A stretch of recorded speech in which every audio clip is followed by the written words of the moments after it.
인도하시니. 아멘. 오늘 요한복음 1장 말씀을 주셨는데 여기에 이제 빛이라는 그 단어가 많이 나오더라고요. 그래서 제가 좋아하는 단어가 빛인데 그래서 제가 제일 좋아하는 찬양도 빛의 자녀예요.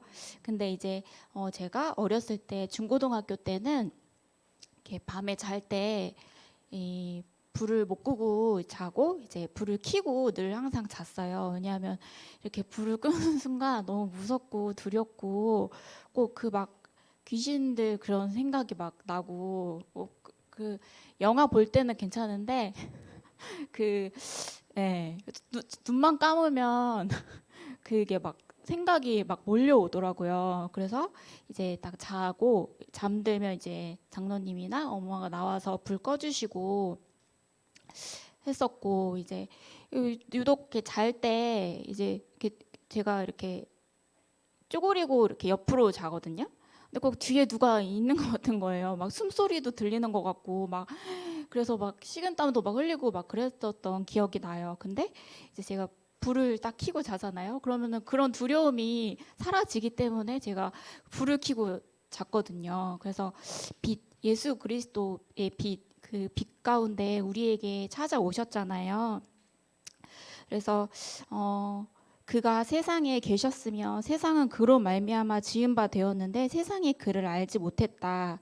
그리고 이 참 빛으로 오셨는데 5절에 빛이 어둠의 빛이 돼 어둠이 깨닫지 못했다. 그래서 죄인된 우리 하나님 만나지 못한 죄인된 사람들은 빛이 와도 그 빛을 깨닫지 못하는데 영접하는 자, 곧 그 이름을 믿는 자들에게는 하나님의 자녀가 되는 권세를 주셨다. 영접하는 그 순간 그리스도의 빛이 나에게 비춰지고 가정에 비춰지고 현장에 비춰지는 그 축복을 우리에게 주셨잖아요. 그래서 이 빛 대신 예수 그리스도가 얼마나 감사한가, 나에게 찾아와 주신 것이. 그래서 너무너무 감사했습니다. 그래서 인생 결단하라 말씀 주셨는데 나는 어떤 결단을 해야 할 것인가. 그래서 계속 창세기 3장, 6장, 11장 말씀 주시면서 나 중심의 사람들, 복음 속에 있어도 계속 내 것을 주장하고 그것 때문에 다투고 또 교회 안에서도 많은 문제가 있고 하는데 그것이 아닌 하나님의 계획과 하나님의 소원을 묻는 하나님의 방향 맞추는 결단하는 자가 되어야겠다. 그 말씀을 붙잡았습니다. 그래서 사실 한나도 이제 처음에는 이제 나 중심, 내 자녀가 없어서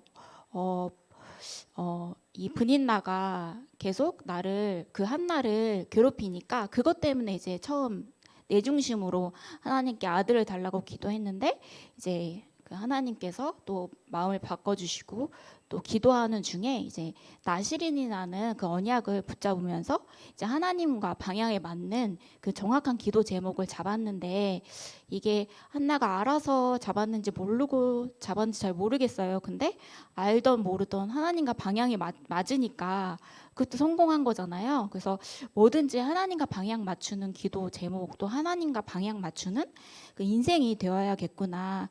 하나님께서 왜 그토록 그 한 사람을 원하셨는가? 사무엘상 3장 1절에 보면 이제 사무엘이 자라매 여호와께서 아니다. 그 사무엘상 3장 1절에 보면 아이 사무엘이 엘리 앞에서 여호와를 섬길 때 여호와의 말씀이 희귀하여 이상이 보이지 않는 시대였다.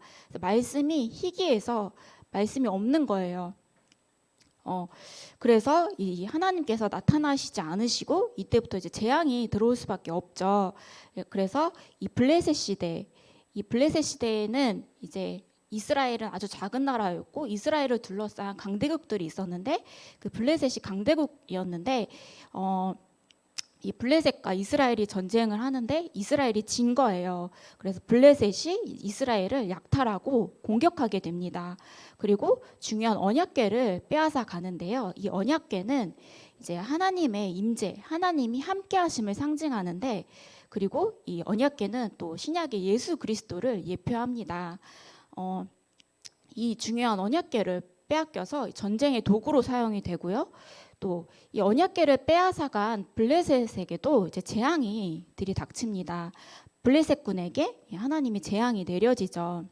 그래서 이 그리스도를 놓칠 때 이 말씀이 희귀하여 예수 그리스도의 복음의 말씀이 희미해질 때 이제 이 많은 재앙과 문제가 들어오게 되죠. 그래서 이 블레셋 시대 전쟁 중에 이제 엘리 제사장과 그 아들 둘이 죽게 되는데요. 엘리 제사장의 아들들이 이제 전쟁에서 죽고요. 엘리 제사장은 그 소식을 듣고 이제 의자에서 뒤로 이렇게 넘어져서 목이 부러져서 죽었다.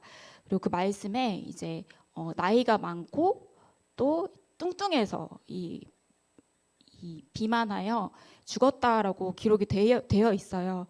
근데 그 가운데에 사무엘은 이 처소가 하나님 궤인은 여호와의 전안에 누웠다 말씀하시고요. 엘리는 자기 처소에 누웠다. 이 언약궤는 예수 그리스도를 상징하는데 예수 그리스도 안에 있는 자와 밖에 있는 자의 이 차이점이 분명하게 드러나고 또 그리스도 붙잡는 자와 또 그리스도 밖에 있는 자의 그 상징성을 보여주게 되죠. 그래서 그리스도 붙잡는 자와 그리스도 붙잡지 않고 그 밖에 있는 자의 그런 모습을 보여주시는데 우리가 그리스도를 날마다 붙잡아야겠습니다. 예배 안에 들어와서 예수 그리스도의 복음의 말씀을 붙잡고 또 강단의 말씀을 붙잡고 그 속에 있는 것이 너무너무 중요하겠죠. 그래서 지금은 어떤 시대인가? 하나님은 이 시대를 보시기를 원하십니다.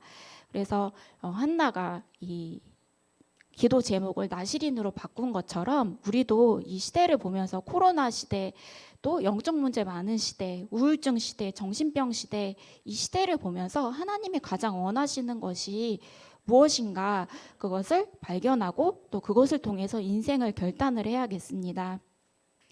그래서 두 번째로 사무엘이 미리 가진 것인데요.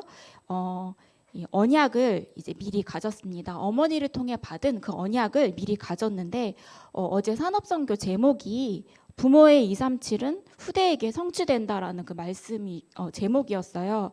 그래서 부모의 언약은 반드시 자녀에게 전달이 되죠. 왜냐하면 영적인 것이기 때문에 영적인 상태는 반드시 전달이 됩니다. 그래서 이 한나가 품 안에 품고 얼마나 많은 기도를 했겠어요. 그래서 이 언약이 어머니의 언약이 이제 후대인 사무엘에게 전달이 된 거죠. 그래서 이 나시린의 언약이 전달이 되었고요.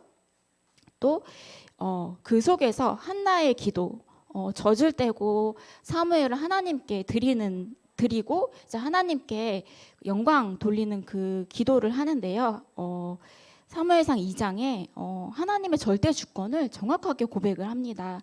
여호와는 죽이기도 살리기도 하시고 스월에 내리기도 하시고 거기서 올리기도 하시는도다. 또 가난하게도 하시고 부하기도 하시며 낮추기도 하시고 높이기도 하시는도다. 하나님의 절대 주권을 한나가 고백하고 있습니다. 그리고 감사하고 있죠.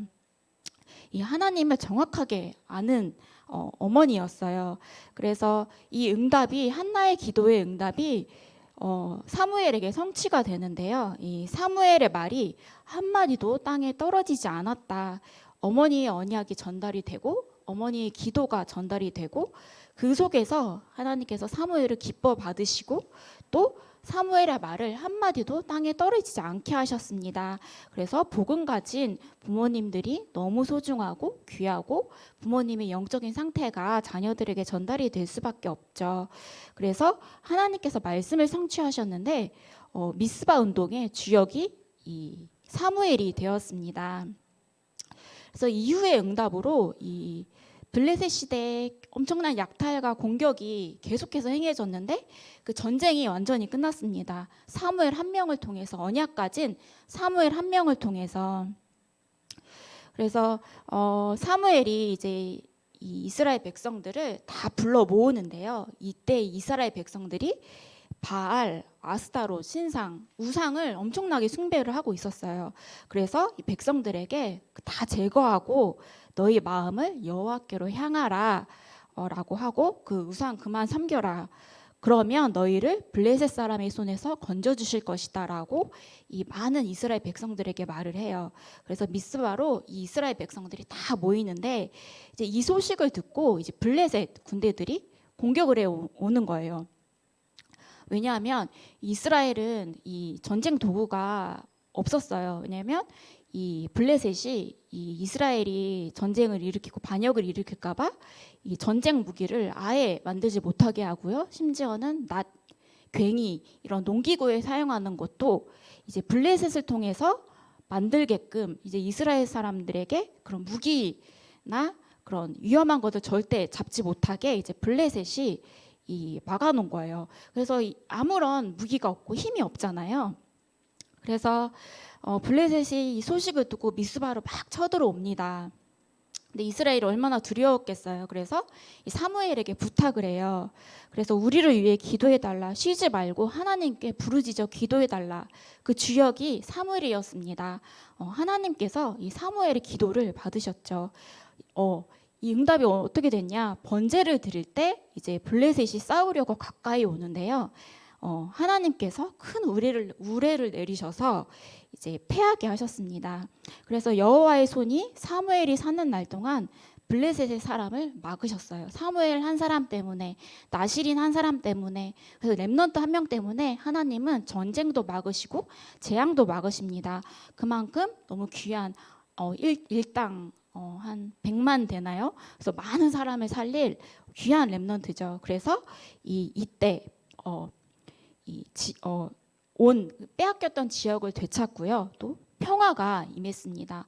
사무엘 한 사람, 언약 가진 한 사람이 이렇게 중요하죠. 그래서 이 사무엘을 통해서 다윗이 세워지게 됩니다. 정말 중요한 인물 한 사람이 세워지게 되죠. 그래서 언약 안에 있는 그 렘넌트들이 얼마나 중요한가 이렇게 보게 되었는데, 그래서 이 나의 생각과 또 내 중심, 내 거 이것이 아니라 정말 하나님이 원하시는 거, 하나님의 계획 속에 있는 거. 그래서 하나님은 그 말씀이 희귀한 시대에 그 한 사람을 찾으셨잖아요. 그 사람을 찾는 그 과정 속에서 어머니의 기도의 배경이 있었습니다. 그래서 이 자녀를 두고 기도만 해도 엄청난 축복이구나, 이 한나를 보면서 제가 깨닫게 되었습니다. 그래서 결론은요, 하박국서 2장 1절에 보면 내가 내 파수하는 곳에 서며 성루에 서리라. 그가 내게 무엇이라 말씀하실는지 기다리고 바라보며 나의 질문에 대하여 어떻게 대답하실는지 보리라 하였더니, 그래서 하나님께 질문하는 것부터가 시작이구나. 내가 원하는 거, 나 중심의 것이 아니라 하나님이 어떤 생각을 하시고 어떤 계획을 하시는지 질문하는 기도부터가 참된 시작이구나를 깨닫게 되었습니다. 그래서 매주 주시는 강단 말씀을 통해서 하나님이 우리에게 주시는 답을 숨겨두셨죠. 강단 말씀 속에서 또 기도 속에서 그 답을 찾고 언약의 여정을 가시는 축복된 성도님들 되셨으면 좋겠습니다. 그래서 제가 기도하고 마치겠습니다. 주는 그리스도이시오 살아계신 하나님의 아들이십니다. 모든 문제 해결자이십니다.